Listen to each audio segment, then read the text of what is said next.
Ahora, si tuviera frente a vos una botella llena hasta la mitad llena y mitad vacía, ¿cómo la ves?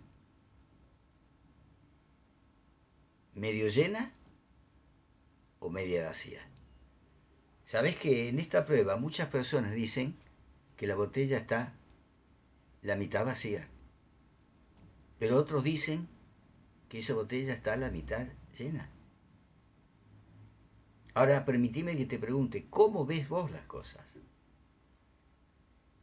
Cuando miramos y examinamos nuestra vida, ¿nos enfocamos en los gigantes que tenemos que enfrentar o nos enfocamos en las promesas y el poder de nuestro Dios? Cuando miramos hacia nuestro futuro, ¿estamos en camino hacia la tierra prometida o estamos perdidos en el desierto? Paralizados. Y peor aún, volviendo atrás. No podemos permitir ser guiados en dirección contraria a la que Dios nos ha fijado. Nosotros somos el pueblo de Dios y fuimos liberados de la esclavitud del pecado, hechos nuevas criaturas con un propósito.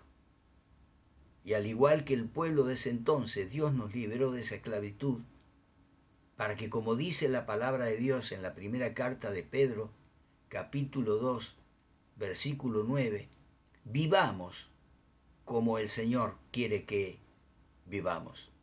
Dice allí en primera de Pedro, capítulo 2, versículo 9, ustedes son linaje escogido, real sacerdocio, nación santa, pueblo que pertenece a Dios, para que proclamen las obras maravillosas de aquel que los llamó de las tinieblas a su luz admirable. ¿Cómo te ves? Mira cómo nos ve Dios. Dios nos ve como linaje escogido, real sacerdocio, nación santa, pueblo que pertenece a Dios, con el propósito de proclamar las maravillas de aquel que nos llamó de las tinieblas a su luz admirable. ¿Cuál es el propósito de Dios para con nosotros? Y la respuesta es simple: para que proclamemos las obras maravillosas de aquel que los llamó de las tinieblas a su luz admirable. ¿Qué haremos ante los gigantes que se nos presenten de ahora en más? ¿Nos detendremos? ¿Huiremos de su presencia? ¿O confiando en las promesas de Dios los enfrentaremos con la seguridad que el Señor está con nosotros? No podemos permitirle al diablo que nos desvíe de nuestro caminar. La palabra dice que él anda como león rugiente buscando a quien devorar. No dice que es un león, dice que anda como león. Es una realidad que en este mundo tendremos que enfrentarnos a gigantes.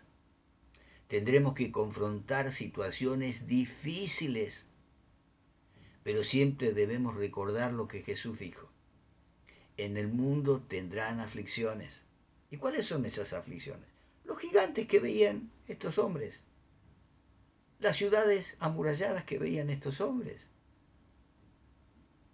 Y el Señor dice, en el mundo tendrán problemas, tendrán que enfrentarse con gigantes, pero confíen, porque yo he vencido al mundo. Debemos recordar que Dios muchas veces permite que esos gigantes se opongan en nuestro camino para refinarnos y probar cuán fuerte es nuestra fe. Por eso debemos confiar en Dios. Y al vernos confrontados con las tribulaciones o los problemas, no le digamos como muchos, ay Dios, mira qué grande que son mis problemas. Sino que cambiemos el orden de esta frase y le digamos, problema, mira cuán grande que es nuestro Dios. Yo te animo a que a partir de hoy veas las cosas como Dios nos ve. No te veas como una langosta, porque el Señor no te ve así. El Señor dice que sos linaje escogido. Perteneces al pueblo de Dios. Perteneces a la familia de Dios. Sos un real sacerdote, sacerdotisa.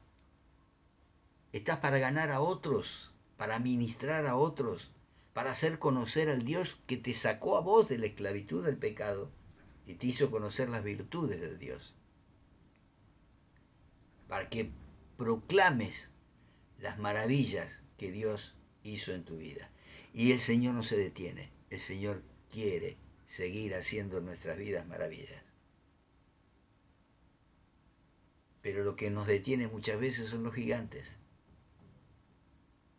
Ellos siempre estarán.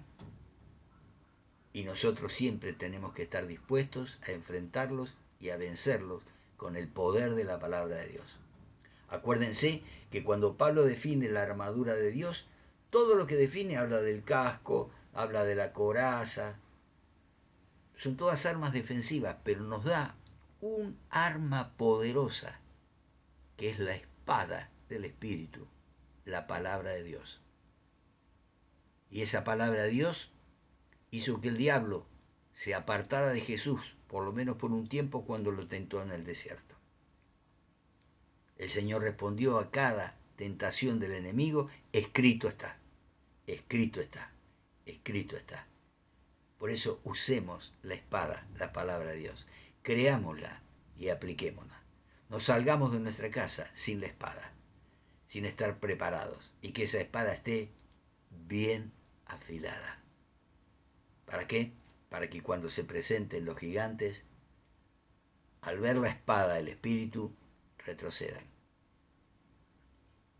La historia dice que después de esos 40 años, solamente Josué